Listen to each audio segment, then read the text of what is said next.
All right, let's pick up where we left off on Tuesday. Should have Google met you guys, and um, let's go ahead and finish up these notes on Alexander the Great. So, Alexander the Great's father was named Philip II. He conquered all of Greece. He was from Macedonia, which was an area above uh, Greece, and he did so using a phalanx formation. Soldier in front of the other sort of looks like a box of soldiers. There's probably about 20 rows of soldiers with these long spears, and the people by the soldiers behind the first few lines hold their spears up at an angle, obviously because they don't want to hurt their fellow soldiers. So, um, like so, the phalanx worked and they marched in formation and turned pretty much on a dime. Like it was a very well run, organized military machine. So they'd march at a enemy, and the enemy would have to, of course, get through that line of spears, which is going to be pretty tough. So Philip II dies, and his son, at the age of 20, takes over named Alexander. Alexander is pretty ruthless. He is going to be considered one of the greatest military minds in history. Um, he is a pretty interesting character, even though um, we're going to see he doesn't live very long. He's going to be one of the most important individuals in history. Um, the city of Thebes, which is in Greece, decides that they're going to test young Alexander and rebel against him. And so, what he decides to do is he destroys the city and forces everyone in that city that survived into slavery. He was ruthless, um, and he um, didn't didn't have much sympathy. Um, so eventually, Alexander goes and conquers all of the Persian Empire, um, which, if you remember, was a very, very large area.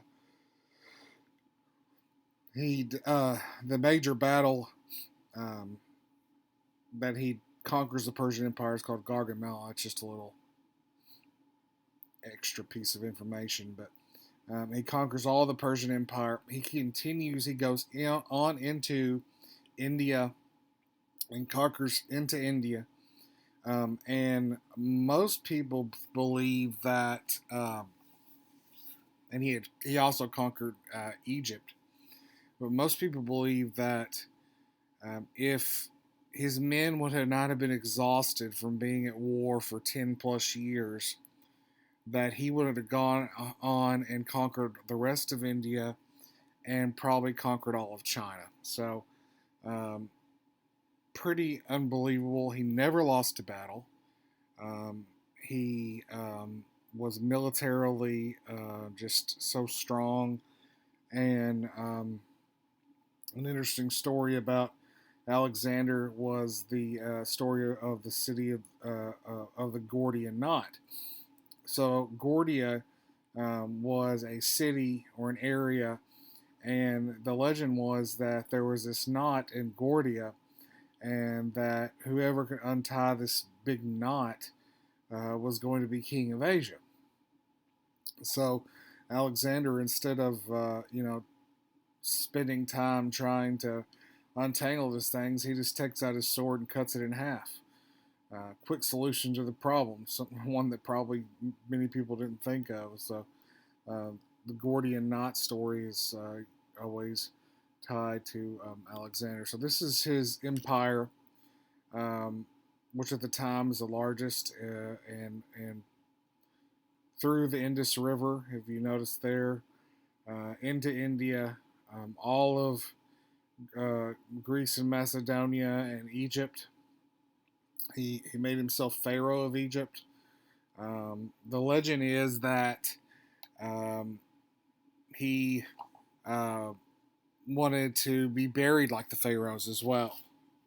Um, so the thing about Alexander is that he dies at a very young age on his way back to his capital, um, which it can't see in this map, but he renames like almost every city that he conquers something Alexander. So like for example, one of the major cities is Alexandria, Egypt. But anyway, on his way back to his capital, he dies. He contracts the disease. He dies when he's like 30, and legend is that he wanted to be buried in Egypt, um, and and this is sort of sickening, disturbing in some ways, but like the legend is that when his body was being brought to Egypt, that people would try to take pieces of his body, his like skin, which is really nasty, as souvenirs. I know it's nasty, and they thought like that was going to bring them good luck, but that's a legend. He, I don't know. I mean, he died at such a young age, and he was such a big figure in history at the time that I don't know.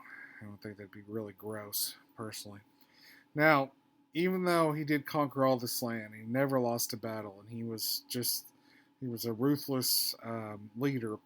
His biggest impact's going to be when he conquered an area, he made the people there adopt the Greek culture. Now, why is that important? Well, by spreading the Greek culture through all the area that he conquered and forcing them to learn the Greek language, this allowed the people to communicate with one another, people that probably would never have communicated with each other ever before. Now, bear with me, I'm going to go back a slide, okay? So, if you had somebody there in India near the Indus River, and then someone over here in Egypt, they would never have communicated with one another because one, they didn't know the language. Two, they they would have no reason really to communicate with one another. But when Alexander conquered that and made everyone learn Greek, now ideas can start being exchanged all the way from India to Egypt to Greece. Ideas like religious ideas, music. I mean, if you look at the cultural list over there, all those cultural ideas from different regions can be explained and discussed in Greek language, which is going to spread the information, and that's going to be very important because now people can communicate. Okay? It's hard to communicate with someone if you don't know their language. Now, all that region that was once Alexander's could keep talking Greek and they could spread and information. Very important. Now, people in India could read the Iliad and the Odyssey. Now, people could, see different types of artwork. It very unique situation.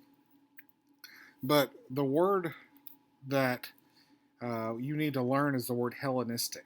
Hellenistic means Greek-like. So the area that all the empire that Alexander had conquered, he Hellenized it. He made it Hellenistic. He made it Greek-like, so that people could communicate with one another. He didn't know what he was doing at the time when he made everyone learn the Greek language and adopt Greek culture. He didn't know that, but it was a big a situation worldwide. So after Alexander died, his kingdom was split up into three areas: Hellenistic Egypt, Greek-like Egypt; Hellenistic Syria, Greek-like Syria; Hellenistic Macedonia. And eventually, over time, these areas are going to fall to the Romans, which we're going to pick up on the Romans next. But by all those areas learning Greek still today, in those areas, you can see some ruins of some Greek architecture that was built around the time of Alexander. So you can see Greek architecture in the Middle East, which is something that you probably wouldn't think you'd see. So um, Alexander's biggest impact was occurred really after his death. The Hellenizing, the making the Greek culture spread through his empire and making people learn Greek and adopt the Greek culture, which is going to be very important for communication. That's we only have one little area of notes left, and it's going to be on some philosophers, and we'll get to that tomorrow. And then I don't. We're not going to have a test until after spring break, so we can review. But let me know if there's anything you need, and we'll finish up our notes tomorrow, and probably do some little review activities. So, thanks, guys.